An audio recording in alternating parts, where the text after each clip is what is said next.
Praise God. Hallelujah. Okay. So, hello, Ramya Padan. Thank you, brother. God bless you. நானும் ரமேஷனும் லிஃப்டில் வந்துட்டு இருந்தோம். பார்த்தா நிறைய ஷூ வந்தது. நிறைய ஷூ பார்த்துட்டு வா கல்குலேஷன் நிறைய வந்துருக்காங்க. So praise God, it's good to see. ஆண்டவர் கர்த்தர் நல்லவர், இவ்வளோ பேர் ஆண்டவர் அழைத்து கொண்டு இருக்கார். ஸோ நீ தொடர்ந்து நம்ம ஜெபம் பண்ணலாம். திஸ் ஃபெல்லோஷிப் வில் க்ரோ மோர். இன்னும் நிறையா புது பிலீவர்ஸ் ஆண்டவர் கூட்டிகிட்டு வரணும். அதுக்காக நம்ம தொடர்ந்து ஜெபிக்கலாம் ஃபெல்லோஷிப்பாக. ஸோ தேர் இஸ் ஒரு ஃபேமிலி, ஒரு ஹஸ்பண்ட் ஒய்ஃப், அவங்களுடைய மாமியார் இங்கே இஸ்ரேல் டூர் போகிறாங்களாம். ஸோ டூரில் போனேன்னா அவங்க மாமியாருக்கு அவங்க உடம்பு சரியாமல் பாசிட்டிவாக இருக்கே. ஸோ அதுக்கப்புறம் அந்த ஆஃபீஸர் சொல்கிறாங்க, நீங்கள் இந்த சரீரத்தை இந்தியா எடுத்து போகணுன்னா $5,000 ஆகும். ஸோ இங்கேயே நீங்கள் பரியல் பண்ணிடுறீங்க அப்படின்னா $1,000 முடிஞ்சிடும் அப்படின்னா. ஸோ திஸ் மேன் யூஸ் இல்லை நான் இந்தியாவுக்கு எடுத்துகிட்டு போகிறேன், $5,000 செலவு பரவாயில்ல. ஏங்க நீங்கள் $500 செலவு பண்ணுறீங்க, நீங்கள் இங்கே இஸ்ரேலே நீங்கள் $1,000 பண்ணிடலாமே முடிச்சு. இல்லை 2000 இயர்ஸ்க்கு முன்னாடி ஒரு ஆள் இங்கே தான் பரியல் பண்ணாங்க. He rose again. ஸோ அது மாதிரி ஐ டோன்ட் டேக் சேலஞ்ச் அப்படின்னாரு. So okay, God is good. Hallelujah. So நம்ம வார்த்தைக்கு நேராக போகலாம். இன்னைக்கு நம்ம வேத வசனம் நிறைய பேர் நம்ம என்ன பண்ணுறோம், நம்ம வேதத்தை அனுதினம் படிக்கிறோம். நிறைய பேர் நம்ம வீக்லி ஒன்ஸ் படிக்கிறோம், இல்லை காலையில் படிக்கிறோம், நைட்டு படிக்கிறோம், சில நேரங்கள் மட்டும் நம்ம எடுத்து படிக்கிறோம். இன்னைக்கு பார்க்கலாம், வேத வசனம் எனக்கு என்ன, what is the Bible verse to me. ஆண்டவருடைய வசனம் வந்து எனக்கு என்னவா இருக்கு. நான் வந்து இப்போ எனக்கு என்ன சொல்றது, எக்ஸாம் வந்தால் மட்டும்தான் என்ன பண்ணுவேன், எடுத்து படிப்போம். நிறைய பேர் நம்ம நிறைய புக்ஸ் படிச்சிருப்போம், நிறைய நியூஸ் பேப்பர் படிக்கிறோம், நிறைய ஸ்டோரி புக் படிக்கிறோம், நிறைய மேகசின்ஸ் படிக்கிறோம், நிறைய புக்ஸ் என்ன பாடத்துக்காக மெமரைஸ் பண்ணுறோம்.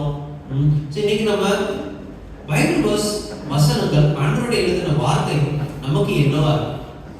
இப்போ என்ன பண்ணுறோம், எக்ஸாம் டைம் நிறைய பேர் இப்போ எக்ஸாம் பப்ளிக் எக்ஸாம் முடிச்சிருப்பீங்க. எக்ஸாம் டைம் வந்தால் மட்டும் என்ன பண்ணுவோம், நம்ம புக்ஸ் எடுத்து படிப்போம். இன்டர்வியூ நாளைக்குனா இன்னைக்கு உட்காந்து ப்ரிப்பேர் பண்ணுவோம்.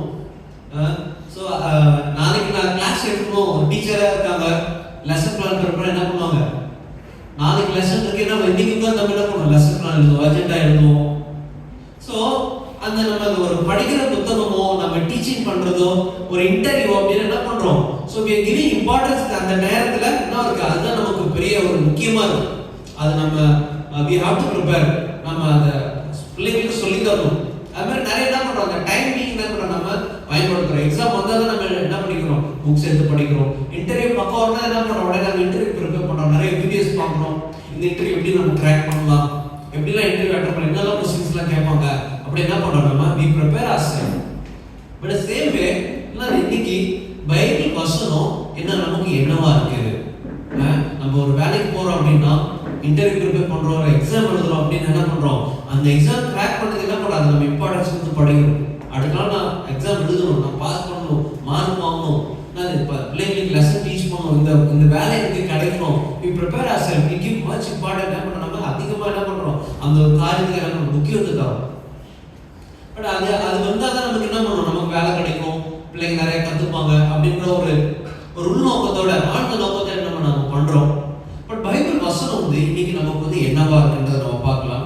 ஸோ முதலாவது வந்து இந்த பைபிள் வசனத்தில் பார்த்தீங்கன்னா, இந்த சாப்டர்ஸ் வந்து எல்லாமே என்னது ஒரே டைம் எழுதலை, பல காலத்திலிருந்து எழுதி என்ன பண்ணிருக்க, ஒரு அழகா கம்பைன் பண்ணியிருக்காங்க. இந்த வசனங்கள் பரிசுத்த ஆவியானவரால் ஏவப்பட்டு, பரிசுத்த ஆவியானவரால் சொல்லப்பட்டு, கேட்கப்பட்டு, இந்த வசனங்கள் எல்லாமே எழுதப்பட்டிருக்கு. ஸோ இன்னைக்கு நமக்கு இந்த கையில் அழகா இந்த 66 புத்தகங்கள் ஒரு புக்கோட என்ன பண்ணுறோம், நம்ம பவுச்சில் வச்சுருக்கோம், நம்ம பைபிளில் வச்சுருக்கோம், நிறைய என்னது ஒரு நல்ல ஃபைல் போட்டு அதுக்குள்ள நம்ம பத்திரமா பேக் வச்சு எடுத்துட்டு வரோம். ஸோ இன்னைக்கு நல்ல ஒரு அழகா கம்பைண்டாக நமக்கு இருக்குன்னா என்னது, பரிசுத்த ஆவியானவரால் எழுதப்பட்டு பல என்னது இந்த வேதம் நம்ம கையில் கிடைக்கிறதுக்கு ரத்தங்கள் சிந்தப்பட்டிருக்கு, பல உயிர்கள் போய்பட்டிருக்கு, பல போராட்டங்கள் மத்தியில் இந்த வசனங்கள் நமக்கு கிடைச்சிருக்கு கையில்.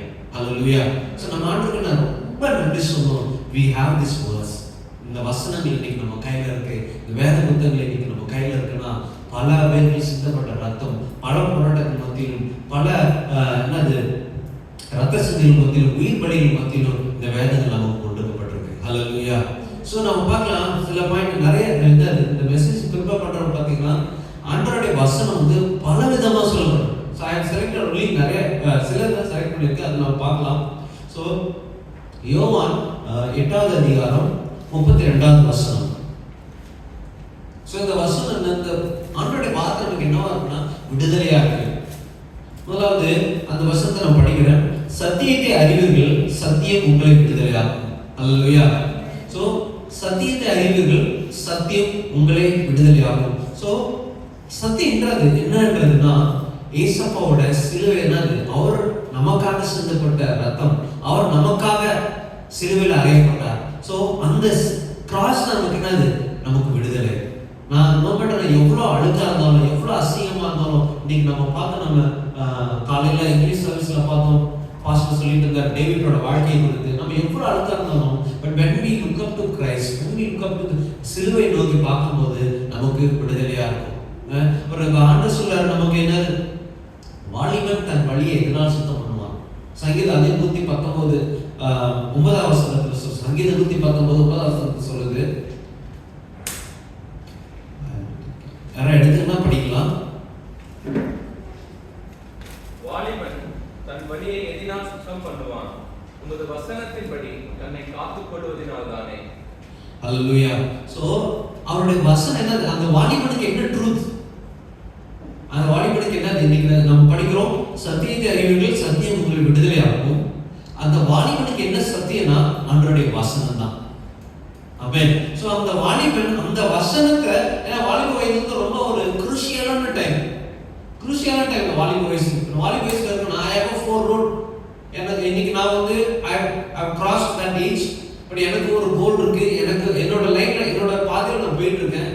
என்னோட படிப்பு என்ன படிச்சனோ அதில் நான் தொடர்ந்து பயணிச்சுட்டு இருக்கேன். I have a family. But வாலிப பையனுக்கு என்ன இருக்கு, அவன் வந்து ஒரு 4 கிராஸ் ரோட்ல நிக்கிற மாதிரி. he can go this way, he can go this way. அவன் டிசிஷன் எடுக்கலாம். இன்னைக்கு நான் என்ன பண்ணிருக்கேன், சர்ச்சுக்கு போறேனா இல்ல நான் ஃப்ரெண்ட்ஸோட விளையாட போறேனா, என்னோட ஈவினிங் டைம் நான் ஃபேமிலியோட ஸ்பெண்ட் பண்றேனா இல்ல என்னோட ஃப்ரெண்ட்ஸோட நான் என்னது குடிப்பழக்கத்துக்கு போறேனா.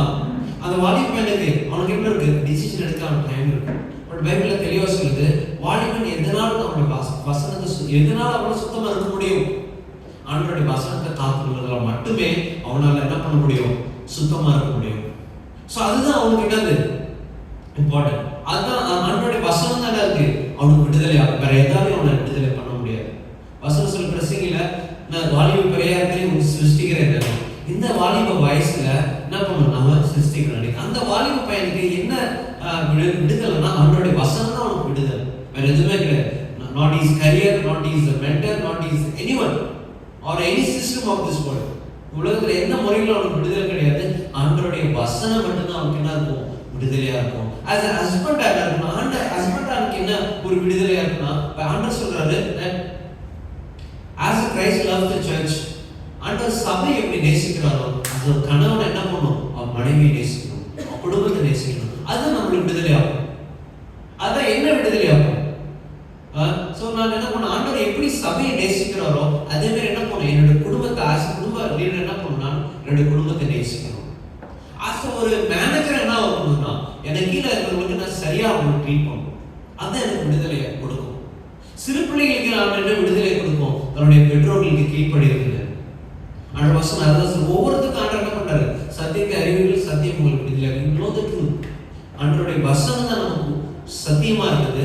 அதை நம்ம அறியும் போது அதை நமக்கு விடுதலையாகும். ஹல்லேலூயா. சோ அடுத்து நம்ம பார்க்கலாம் அதே சங்கீதம் 119 105வது வசனம்.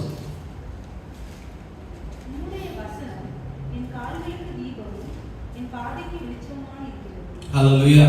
How beautiful. உம்முடைய வசனம் கால்களுக்கு தீபமும் என் பாதைக்கு வெளிச்சமா இருக்கிறது. சோ காலுக்கு வந்து தீபம். தீபம் ஏன் இதுல மென்ஷன் பண்ணிருக்கு? தீபம்ன்ற என்னது, நம்ம என்ன பண்ணுவோம், என்ன சொல்லுவோம், ஒளிப்பந்தம், பந்தம் பிடிச்சிட்டு போங்க. ஸோ அந்த பந்தம் எப்படி நம்ம காலுக்கு வெளிச்சமா இருக்கும்? பந்தங்களோட இன்னைக்கு என்னன்னா, அந்த பந்த வெளிச்சம் பிடிக்கிறப்ப அது நமக்கு இவ்வளவு நம்ம சரௌண்டிங்கா லைட் காமிக்கும். இவ்வளவுதான் நமக்கு லைட் காமிக்கும் அந்த பந்தம். அதெல்லாம் வெளி காமிக்காது. பைபிள் வசனம் அது நமக்கு வந்து காலுக்கு தீபமா இருக்கு. ஸோ தீபன்றது இவ்வளவுதான் நம்ம வெளிச்சம் காமிக்கும். அந்த நான் பந்தம் பிடிச்சோன்னா it's today day to day life. Day to day லைஃப்ல ஆண்டவருடைய வசனம் என்ன இருக்கு? எனக்கு தீபமா இருக்கு. The decision I take இன்னைக்கு, the place I go, the people I meet, நான் யாரை சந்திக்கிறேன், என்ன வேலை செய்யறேன், எங்க போறேன், என்ன படிக்கிறேன், என்ன பார்க்கறேன், நான் எந்த அளவுக்கு என்னென்ன டிசிஷன் எடுக்கணும், நான் ஆண்டவர் வசனத்துல சார்ந்து இருக்கும்போது எல்லாத்துலயும் என்னது சரியான வெற்றி எனக்கு கிடைக்கிறதா இருக்கு. ஹல்லேலூயா. சோ தீபன் என்னது? டே டு டே லைஃப்ல அவருடைய வசனத்தை நம்ம தியானிக்கும் போது, அவருடைய வசனத்தை நம்ம படிக்கும் போது, அவருடைய வசனத்தை பின்பற்றும் போது அந்த அன்னைக்கு தீபம், அந்த வெளிச்சம் எனக்கு அன்னைக்கு அந்த நாள் எனக்கு நல்லா இருக்கு. மாடு என்ன பண்ணும்? மாடு ஃபுல்லா மேயும், 2 hours மேயும், 3 hours மேயும் காட்டுல மேய்ஞ்சிட்டு இருக்கிறோம். மறுபடியும் நைட் வந்து உட்காந்து என்ன பண்ணும்? அது மாடு அசை போட ஆரம்பிக்கும். என்னது? அந்த 3 மணி நேரம் மேய்ஞ்ச சாப்பாடு என்ன பண்ணும்? அது எடுத்து அசை போட்டு என்ன மறுபடியும் உள்ளது. ஸோ அதான் ஒரு மாடோட ஒரு குணாதிசயம். ஸோ அந்த மாடு அந்த வசனத்தை நம்ம வாழ்க்கையில நம்ம வசனத்தை நம்ம எடுக்க அது என்ன பண்ணும்? அந்த நாள் முழுக்க அதை நம்ம அந்த நாள் முழுக்க சுவாச்சிட்டே இருக்கணும். நாள் முழுக்க அந்த வசனத்தை நம்ம எடுத்துக்கிட்டே இருக்கணும். நான் காலைல படிப்பேன், காலைல வேலைக்கு போகிறதுக்கு முன்னாடி படிப்பேன், ஆனால் ஃபுல்லே வசனமே ஞாபகம் இருக்காது. மறுபடியும் சாயந்தரம் தான் ஏன்னா ஒர்க்குன்னு போயிட்டா you are entering to something different world மாதிரி.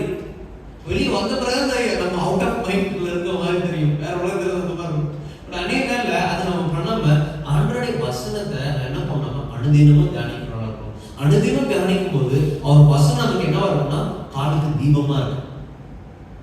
அடுத்தது பாதைக்கு வெளிச்சமா இருக்கும். ஸோ பாதைன்றது பாதைக்கு வெளிச்சம்னா அது த்ரூ அவுட் ஸ்ட்ரீட் லைட் எப்படி இருக்கும்? அந்த எண்டு வரைக்கும் என்ட்ரன்ஸ் வரைக்கும் அந்த வெளிச்சம் இருக்கும். அதான் பாதைக்கு வெளிச்சமா இருக்கும். ஸோ நம்ம வாழ்க்கை என்பது நம்ம ஜேர்னி. பாதைன்றது நம்ம கடந்து போகிற பாதை, நடந்து போகிற பாதை. It's R life. ஸோ ஆண்டவருடைய வசனம் என்னவா இருக்கு? நமக்கு வாழ்க்கை முழுக்க இருக்கு. ஹல்லேலூயா. ஸோ ஆண்டவருடைய வசனம் பாதைக்கு என்ன இருக்கு? நமக்கு தீபமா இருக்கு. டுடேஸ் நமக்கு என்னது? இன்னைக்கு நமக்கு ஆண்டவருடைய வசனம் நமக்கு இருக்கு. அதே மாதிரி என்ன நம்ம வாழ்க்கை முழுக்க இருக்கிறதுக்கு என்ன இருக்கு? ஆண்டவருடைய வசனம்.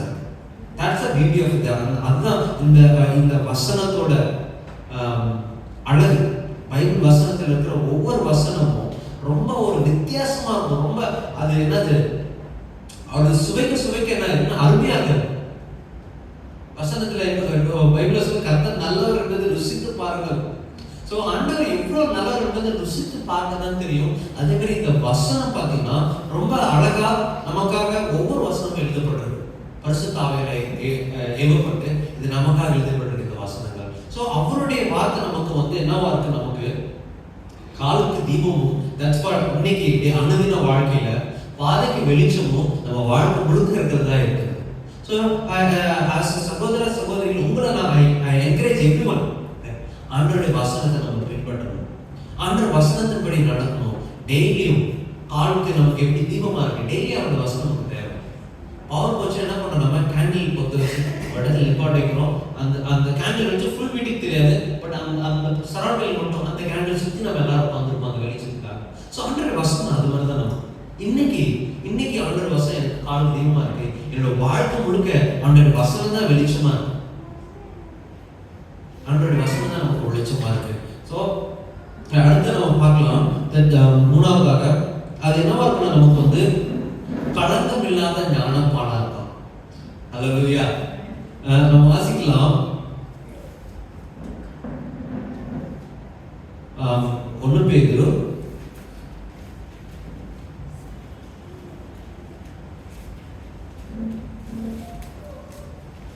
அதுல பேதுரு எழுதுறாரு,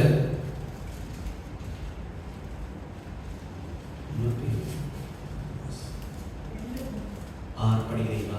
நீங்கள் வளரும்படி புதிதாக பிறந்த குழந்தைகளைப் போல திருவசனமாகிய களங்கமில்லாத ஞானப்பாலின் மேல் வாஞ்சையாயிருங்கள். ஹalleluya. ஸோ அதில் என்ன சொல்லுதுன்னா, நம்ம அதில் வளர்றதுக்கு என்ன பண்ணணும்? திருவசனமாகிய ஞானப்பாடமே என்ன பண்ணணும்? நம்ம வாஞ்சையா இருக்கணுமா. ஸோ ஒரு பிறந்த குழந்தைக்கு முதல்ல என்ன கொடுப்பாங்கன்னா, என்னது தாய்ப்பால் கொடுக்க சொல்லலாம். ஏன்னா அதில் அந்த ஃபுல் போர்ஷன் இருக்கு, ஃபுல் ப்ரோட்டீன் இருக்கு, பிள்ளைகளுக்கு என்ன தேவையான சத்து இருக்கோ அந்த இதில் இருக்கு. ஸோ அதே மாதிரி நம்மளுடைய ஆவிக்குரிய வாழ்க்கையில நம்ம ஊட்டச்சத்து ஆவிக்குரிய வாழ்க்கையில நமக்கு வளர்றதுக்கு என்னவா இருக்குன்னா, இந்த திருவசனமாகிய ஞானப்பாடல நம்ம என்ன பண்ணணும்? வாஞ்சியா இருக்கணும். நம்ம டே டு டே லைஃப்ல என்ன பண்றோம்? நம்ம ஒரு நேரம் சாப்பிடலன்னா ஓகே மேனேஜ் பண்ணிடுவோம். நம்ம என்னது நம்ம கல்லீரல தான் சாப்பாடு சொல்றதா இருக்கும். நுரையீரலா வயிறுல. ஸோ அந்த குளுக்கோஸ் நம்ம சாப்பிடலன்னா அந்த குளுக்கோஸ் ரிலீஸ் ஆகி நம்ம உடம்புல அன்னைக்கு தேவையான நம்ம we will not be feel weak. அதுக்கப்புறம் மதியம் தினத்தப்புறம் டின்னர் ஒரு time பண்ணக்கூட we started feel giddiness வந்துடும். நம்ம அது மாதிரி நம்மளுடைய வாழ்க்கையிலும் நமக்கு என்ன இருக்கு? ஊட்டச்சத்து கண்டிப்பா தேவை. ஆவிக்குரிய வாழ்க்கையில் நமக்கு ஊட்டச்சத்து என்னவா இருக்குன்னா, ஆண்டவருடைய வசனமா இருக்கு. ஆண்டவருடைய வசனம் நம்ம சர்ச்சுக்கு வரோம், பிரேயர் மீட்டிங் வரோம், எல்லாமே நம்ம பண்ணுவோம்.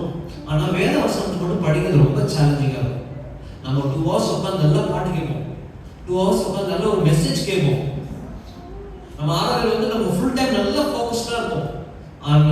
வர்ஷிப் டைம்ல இருந்து, அனௌன்ஸ்மெண்ட்ல இருந்து, மெசேஜ்ல இருந்து கடைசி வரைக்கும் ரொம்ப ஃபோக்கஸ்டா இருப்போம். வீட்டுக்கே நம்ம பாடல வச்சு நம்ம இசைவா பாட்டு போட்டு கேட்போம். ஆனா என்ன பண்ணுவோம்? வேதத்தை உட்கார்ந்து படிக்கிறதுக்கு ரொம்ப சேலஞ்ச். அதுதான் நம்ம வேதத்தை எடுத்து படிக்கிறது ரொம்ப சேலஞ்சிங்கா இருக்கும். பட் இன்னைக்கு நான் சொல்றேன், வேதத்தை படிங்க.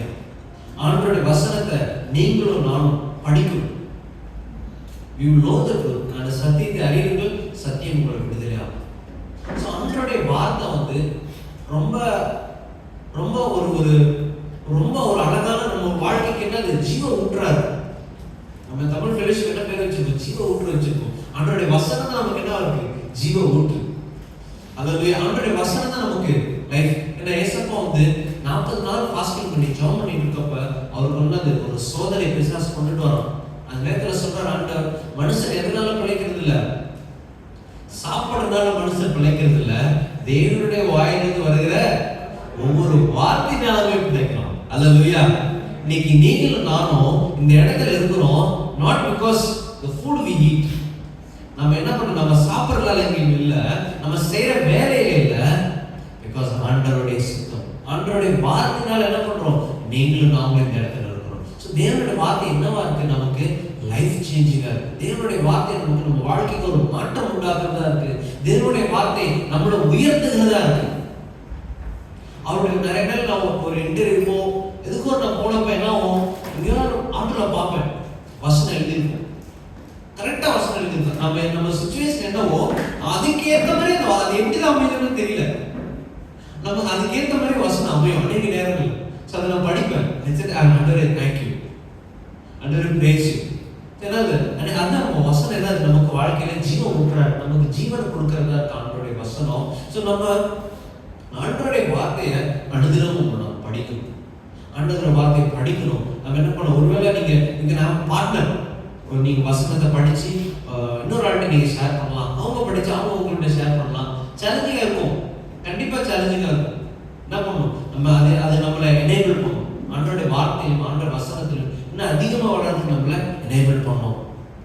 ஸோ அடுத்தது ஆண்டவருடைய வசனம் நமக்கு என்னவா இருக்கு? 4வதா நல்ல விதைக்கு ஒப்பாய் இருக்கிறது. மார்க் 4வது அதிகாரம் 3-9. கேளுங்கள், விதைக்கிறவன் ஒருவன் விதைக்க புறப்பட்டான். அவன் விதைக்கையில் சில விதை வழியருகே விழுந்தது. ஆகாயத்து பறவைகள் வந்து அதை பட்சித்து போட்டது. சில விதை அதிக மண் இல்லாத கற்பாறை நிலத்தில் விழுந்தது. அதற்கு ஆழமான மண் இல்லாததினாலே சீக்கிரத்தில் முளைத்தது. வெயில் ஏறின போதோ தீந்து போய் வேறில்லாமையால் உலர்ந்து போயிற்று. சில விதை முள்ளுள்ள இடங்களில் விழுந்தது. முள் வளர்ந்து அது பலன் கொடாதபடி அதை நெருக்கி போட்டது. சில விதை நல்ல நிலத்தில் விழுந்தது. ஓங்கி வளருகிற பயிராகி 1 30, 1 60, 100 பலன் தந்தது. கேட்கிறதற்கு காதுள்ளவன் கேட்க கடவன் என்று அவர்களுக்கு சொன்னார். ஆமென். ஸோ ஆண்டவர் வசனம் என்னவா இருக்கணும்? நமக்கு ஒரு நல்ல ஒரு விதைக்கு ஒப்பா இருக்குது. நம்ம என்ன இருக்கணும்? நம்ம வந்து நிலமா இருக்கும். நம்மளுடைய இது என்ன இருக்கு? நிலமா இருக்கு. ஆண்டவருடைய வசனம் தான் அது ஒரு சீடர் விதையா இருக்கு. ஸோ ஆண்டவருடைய வசனம் நமக்கு விதைக்கும் போது நம்ம என்னது அநேக இதுல சொல்ற மாதிரி என்ன அநேக இந்த உலக காரியங்களால் நெருக்கப்பட்டு நம்ம வளர முடியறதில்லை. நம்ம ஆண்டவர் வசனத்தை படிக்கணும்னு நினைக்கிறோம், அது பிஸியா இருக்கும். இந்த மீட்டிங் அட்டன் பண்ணணும், நான் இந்த இடத்துக்கு போகணும், இந்த ஆட்களை பார்க்கணும், இந்த திங்ஸ் வாங்கணும், என்ன பண்றோம்? பிஸி ஆயிடும். அதனால அந்த வசனத்தை நம்ம என்ன பண்ணலாம்? ஒரு இதயத்துக்குள்ள டீப் ரூட் ஆக முடியல. ஸோ இதுல 14வது வசனத்துல சொல்லுது, ஆண்டவர் சொல்றாரு, விதைக்கிறவன் வசனத்தை விதைக்கிறான். அந்த வசனம் என்னவா எதுக்கு ஒப்பாக்கப்பட்டிருக்கிறது? அது வந்து ஒரு நல்ல ஒரு நிலத்துக்கு, நல்ல ஒரு விதைக்கு விதைக்கப்பட்டிருக்கிறது. வசனத்தை கேட்ட உடனே சாத்தான் வந்து அவர்கள் இருதயங்களில் விதைக்கப்பட்ட வசனத்தை எடுத்து போடுகிறான். இவர்களே வசனம் விதைக்கப்படுகிற வழி அருகானவர்கள். அப்படியே வசனத்தை கேட்ட உடனே அதை சந்தோஷத்திலே ஏற்றுக்கொண்டும் தங்களுக்குள்ளே வேர் கொள்ளாதபடியால் கொஞ்ச காலம் மாத்திரம் நிலைத்திருக்கிறார்கள். வசனத்தின் நிமித்தம் உபத்திரமும் துன்பமும் உண்டான உடனே இடல் அடையார்கள். இவர்களே கற்பாறை நிலத்தில் விதைக்கப்பட்டவர்கள். நம்ம ஆண்டவரை நம்புகிற பிள்ளைகள் நம்ம வந்து டீப் ரூட்டட். ஆண்டவருடைய வசனத்துல என்ன பண்ணணும்? நம்ம இன்னும் அதிகமா வேர் கொள்ளணும். ஸோ அது வேர் கொள்ள இருக்கும்போது எந்த ஒரு மழை வந்தாலும், என்ன ஒரு புயல் வந்தாலும், என்ன ஒரு சோதனை வந்தாலும் நம்ம அந்த வேர் மரம் ஆடும், உடனே கீழே இருக்கிற வேர் என்ன பண்ணும்? அதை தாங்கி பிடிக்கும். ஸோ ஆண்டவருடைய வசனம் நம்மளை தாங்கி பிடிக்கும். ஆண்டவருடைய சத்தியம் நம்மளை தாங்கி பிடிக்கும். ஆண்டவர் கொடுத்த வாக்குத்தத்தம் நம்மளை தாங்கி பிடிக்கும். நம்மள எந்த பக்கம் போனாலும், எந்த பக்கம் வந்தாலும், எந்த ஒரு சோதனை வந்தாலும் ஆண்டவர் சொல்றாரு, நான் கூட இருக்கிறேன். உன்னை நிறைவது மட்டும் என்னது? உன்னை நிறைவேது மட்டும் உன்னை தாங்குவேன், ஏங்குவேன், சுமப்பேன், தப்புவிப்பேன் என்ற இசையில ஆண்டவர் சொல்றாரு. சோ அந்த வசனம் எனக்கு இருக்கிறப்ப நோ பண்ற எந்த சிச்சுவேஷன் வந்தாலும் நான் சொல்லுவேன், ஆண்டவர் சொல்லியிருக்காரு என்னை தாங்குவேன்னு சொல்லியிருக்காரு, ஆண்டவர் என்னை ஏங்குவேன், உன்னை சுமப்பேன், உன்னை தப்புவிப்பேன் ஆண்டவர் சொல்லியிருக்காரு. அந்த வசனத்தை நான் பிடிக்கும் போது என்ன பண்றேன்? I'm getting deep rooted into the Lord. ஆண்டவரோட இன்னும் அதிகமா என்ன பண்ணேன்னா என்னுடைய வேர் ஸ்ட்ராங்கா இருக்கும். அப்ப எனக்கு என்ன சூழ்நிலை வந்தாலும், என்னது ரைட் லெஃப்ட் சைடு என்ன வந்தாலும் என்ன பண்ணேன்னா நான் கீழே விட மாட்டேன். ஏன்னா என்னுடைய வேர் எந்த இடத்துல இருக்குன்னா ஆண்டவருடைய வசனத்திலே, ஆண்டவருக்குள்ளே வசனத்துல நான் என்ன இருக்கேன்? டீப் ரூட்ல இருக்கேன். என்னுடைய வேர் ஆழமா இருக்கு.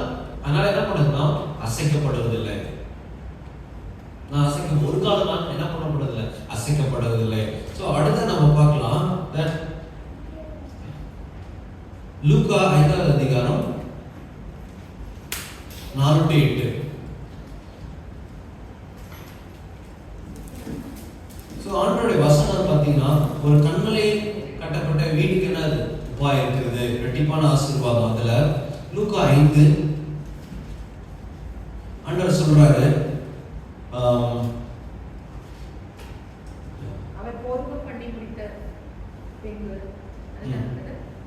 அதான் 5:4-8. அவர் போர்வு பண்ணி முடித்த பின்பு சீமோனை நோக்கி, ஆழத்திலே தள்ளி கொண்டு போய் மீன் பிடிக்கும்படி உங்கள் வலைகளை போடுங்கள் என்றார். ஸோ இதுல என்னன்னா ஆண்டவர் வந்து பேதுருவை மீட் பண்றாரு. பேதுரு கடல்ல இருக்காரு. ஆனா இவங்க வந்து என்ன பண்றாங்க? இவங்க வந்து ஏசப்பா கரையில இருக்காரு. ஸோ பேதுரு வந்து ஒரு மீனவன். ஸோ மீனவனுக்கு வந்து எந்த நேரத்துல மீன் பிடிக்க முடியும், எந்த நேரத்துல மீன் கிடைக்கும். ஸோ ரீசெண்டா நான் ஒரு ரிசார்ட் போயிருந்தோம், எங்க டீம்ல கூட்டிட்டு போயிருந்தாங்க. ஸோ அதில் பார்த்தீங்கன்னா அந்த ஃபிஷர்மென்லாம் வலையை ரெடி பண்ணிட்டு இருந்தாங்க. அவன்கிட்ட கேட்டேன், எத்தனை மணிக்கு மீன் பிடிக்க போவீங்க அப்படின்னு சொன்னா, காலையில 5 மணிக்கு போயிட்டு 8 மணிக்கு வந்துடும். ஏன் அந்த டைம் போறீங்க? ஏன்னா அப்பதான் அந்த மீன்லாம் அந்த இடத்துல அந்த ஸ்பாட்டுக்கு வரணும். ஸோ அப்போ போனாதான் அந்த மீன் நம்மளால என்ன பண்ண முடியும், நம்மளால எடுக்க முடியும் அப்படின்றாரு. ஸோ அப்போ பேதுரு வந்து அவருக்கு தெரியும், நல்லா ஸ்விம்மிங் தெரியும், அவருக்கு நல்லா போட் ஓட்ட தெரியும், நல்லா மீன் பிடிக்குது. ஏன்னா அவருடைய ப்ரொஃபஷன் அதுதான். அவங்க அந்த ஏரியால தான் என்னது, அவங்க பிறந்து வளர்ந்துருப்பாங்க, சின்ன வயசுல இருந்து பார்த்துருப்பாங்க. ஸோ அவர்கிட்ட ஆண்டவர் சொல்றாரு, பேதுருவே வழி என்ன பண்ணு, அந்த பக்கமா போடுங்கிறார். பட் பேதுரு ரிப்ளை பண்றாரு, ஆண்டவரே நீங்க வந்து நாங்க ராமனுக்கு பார்த்துட்டோம், நாங்க ட்ரை பண்ணிட்டோம், மீன் கிடைக்கல. பட் ஆனாலும் நீங்க சொல்ற வார்த்தை நிமித்தம் என்ன பண்றாரு, நம்ம மறுபடியும் அந்த வசனத்தை படிக்கலாம், ரொம்ப அருமையா இருக்கும். அதற்கு சீமோன், ஐயரே, ராம் முழுவதும் நாங்கள் பிரயாசப்பட்டும் ஒன்றும் அகப்படவில்லை, ஆகிலும் உம்முடைய வார்த்தையின்படியே வலையை போடுவேன் என்றான். ஹல்லேலூயா. சோ பேதுரு என்ன சொல்றாரு? ராமனோட எங்களுக்கு ஒண்ணுமே கிடைக்கல. ஏசப்பா வந்து அந்த இடத்துல அப்பதான் பீட்டர் அவரை என்கவுண்டர் பண்றாங்க. பட் ஏசப்பா நான் சொல்றாரு, அவர் சொல்லிருக்கலாம், நீங்க என்ன அவ்வளவு பெரிய ஆளா, அதெல்லாம் வாய்ப்பே இருக்காது, நாங்க போய் எங்கன்னா அதுக்காக போய் வேற வேலையை பார்க்கணும்னு போயிருக்கலாம். பட் பேதுரு சொல்றாரு, பிகாஸ் யூ ஆர் சேயிங், உங்க வார்த்தை நிமித்தம் நான் மறுபடியும் போடுறேன் அப்படின்னு சொல்றாரு. ஸோ ஆண்டவருடைய வார்த்தை வந்து ரொம்ப ஒரு அழகான ஆண்டவருடைய வசனம். ஸோ அந்த வார்த்தைப்படி மறுபடியும் பேதுரு போய் போடுறாரு. என்ன பண்றாரு? அங்கிருந்து சைகை காட்டுறாங்க. வசனத்துல சொல்லுங்க, அந்தபடியே அவர்கள் செய்து தங்கள் வலை கிழிந்து போகத்தக்கதாக மிகுதியான மீன்களை பிடித்தார்கள். ஹல்லேலூயா. சோ அப்பொழுது மற்ற படகுல இருந்த கூட்டாளிகள் வந்து தங்களுக்கு உதவி செய்யும்படிக்கு சைகை காட்டினார்கள். அவர்கள் வந்து 2 படகுகளும் அமிழத்தக்கதாக நிரப்பினார்கள். ஹல்லேலூயா. சோ என்ன பண்றாங்க? அங்க இருந்து கையாட்டுறாங்க, வாங்க. கடல்ல இருந்து ஒரு காது கேட்காது, பட் ஆனா கை அசைக்கிறாங்க, கை அசைக்கிறாங்க. அவங்களாம் வராங்க. 2 போட்டு என்ன இருக்கும்? அமிழத்தக்கதாக. போட்டு என்னது? கடல்ல அமிழத்தக்கதாக ஒரு ஃபிஷிங் அன்னைக்கு பிடிக்கிறாங்க. அன்னைக்கு என்ன இருக்கும்? அவங்களுக்கு ஒரு பெரிய ஒரு நல்ல ஒரு ப்ராஃபிட் இருக்கும்.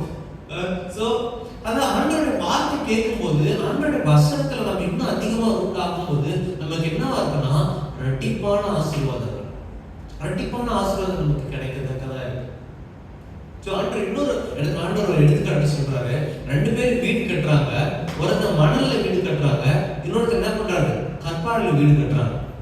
சோ ஆண்டவருடைய வசனத்தை கேட்டு நடக்கிறவரோட வீடு எங்க இருக்கும்? கற்பாறையில கட்டப்பட்ட வீடா இருக்கும். வசனத்தை சொல்லுது, பெருமழை சொரிந்து பெரும் காற்று அடித்து புயல் அடித்து என்னது வீடு ஒண்ணுமே ஆகல. ஏன்னா ஆண்டவருடைய வசனத்தின்படி அவன் வீடை கட்டிருக்கிறான். இன்னைக்கு நம்மளுடைய வாழ்க்கையை நம்ம எப்படி கட்டப்பட்டிருக்கிறோம்? நம்மளுடைய வாழ்க்கையை நம்ம எதில் நம்ம கட்டுறோம்? ஆண்டவருடைய வசனத்தில் கட்டுறோமா, இல்ல இந்த உலக பிரகாரமா சொல்ற சஜஷன்ஸ், உலக பிரகாரமா இருக்கிற நடவடிக்கை இல்ல, சிஸ்டத்துல இந்த உலக பிரகாரம் இருக்கிற காரியங்கள்ல நம்ம வாழ்க்கையை நம்ம கட்டுறோமா? ஐயோ என் பக்கத்து வீட்டுக்காரர் என்ன சொல்லுவான்றதுக்காக நான் செய்யறேன்னா, இல்ல ஆண்டவர் இதை சொல்லியிருக்காரு அப்படின்றதுக்காக நான் செய்யறேன்னா?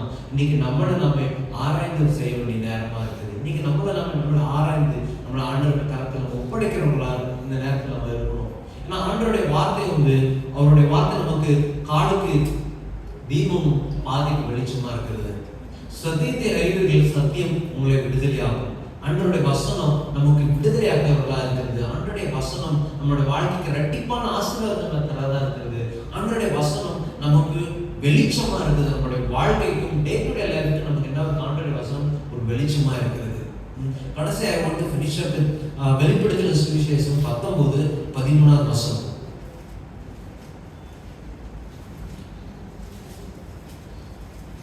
19:13 வசனம் வெளிப்படுத்தல். Last chapter. ரத்தத்தில் தோய்க்கப்பட்ட வஸ்திரத்தை தரித்திருந்தார், அவருடைய நாமம் தேவனுடைய வார்த்தை என்பதே. ஹல்லேலூயா. சோ ரத்தத்தில் தோய்க்கப்பட்ட வஸ்திரத்தை தரித்திருந்தார், அவருடைய நாமம் தேவனுடைய வார்த்தை என்பது. He is God. சோ நம்ம வந்து யோவான்லயே ஒன்னாவது படிக்கிறோம், ஆதியிலே ஒரு வார்த்தை இருந்தது, அந்த வார்த்தை தேவனிடத்தில் இருந்தது, தேவனே அந்த வார்த்தையா இருந்தது.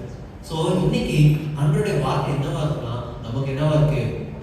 தேவனா இருக்கு. அந்த வார்த்தை தான் is word of God. So இந்த பைபிள் இன்னைக்கு எனக்கு என்னவா இருக்குது? எனக்கு இன்னைக்கு நான் டே டு டே லைஃப்ல எடுக்கிறேன்னா, இல்ல நான் சண்டே மட்டும் எடுக்கிறேன்னா, ஆண்டவர் நம்ம எந்த இடத்துல நான் என்ன பண்றேன்னா வச்சிருக்கேன். இன்னைக்கு நம்மளாமே ஆராய்ந்து வேண்டிய நேரம். நம்ம ஆண்டவருடைய வசனத்துல இன்னும் அதிகமா நம்ம என்ன பண்ணோம்? வேர் கொண்டு போகும்போது நம்மளோட மழை வந்தாலும் புயல் வந்தாலும் நம்ம மரம் அசைவதே இல்லை. ஆண்டவருடைய வசனத்தை நம்ம கேட்டு நம்ம வாழ்க்கையை கட்டும்போது என்ன ஒரு கஷ்டம் வந்தாலும் நமக்கு தாங்கக்கூடிய சக்தி தேவன் நமக்கு கொடுக்கிறவரா இருக்கிறார். அந்த விசுவாசத்துல நம்ம நிலைக்கிறவர்களா இருக்கிறோம். நம்ம நிறைய மிஷனரிஸ் நம்ம பார்த்துருக்கோம், எவ்வளோ கஷ்டப்பட்டு அவங்க என்ன பண்ணிருப்பாங்க, இந்த வசனத்தை நம்ம கிட்ட கொண்டு சேர்த்துருக்காங்க. ஆண்டவருடைய ஊழியத்தை பல மாநிலங்களில் பல மாவட்டத்தை செஞ்சுக்கிட்டு இருக்காங்க. எந்த அசைவு வந்தாலும் அவங்க நோ டர்னிங் பேக். ஏன் எப்படி? Because of they get rooted in the word of God. ஆண்டவருடைய வசனத்துல இருக்கிறாங்க, அவங்க ரூட்டடா இருக்காங்க. ஸோ நம்ம ஜெபம் பண்ணலாம், இன்னைக்கு ஆண்டவரே உங்களுடைய வசனம் எனக்கு என்னவா இருக்குது, நம்ம ஆராய்ச்சி பார்க்கலாமா? நம்ம கண்ணில் முடி நம்ம யோசிக்கலாம், ஏசப்பா உங்களுடைய வசனம் ஆண்டவரே நான் எங்களுக்கு வெளிச்சம், உங்களுடைய வசனம் தான் ஆண்டவரே எங்களுக்கு காட்டுற தீபமா இருக்குது. ஆண்டவரே இன்னைக்கு மட்டும் இல்லை, பட் லைஃப் லாங் ஏசப்பா உங்களுடைய வசனம் தான் ஆண்டவரே எங்களை நடத்துகிறதா இருக்கிறதுப்பா.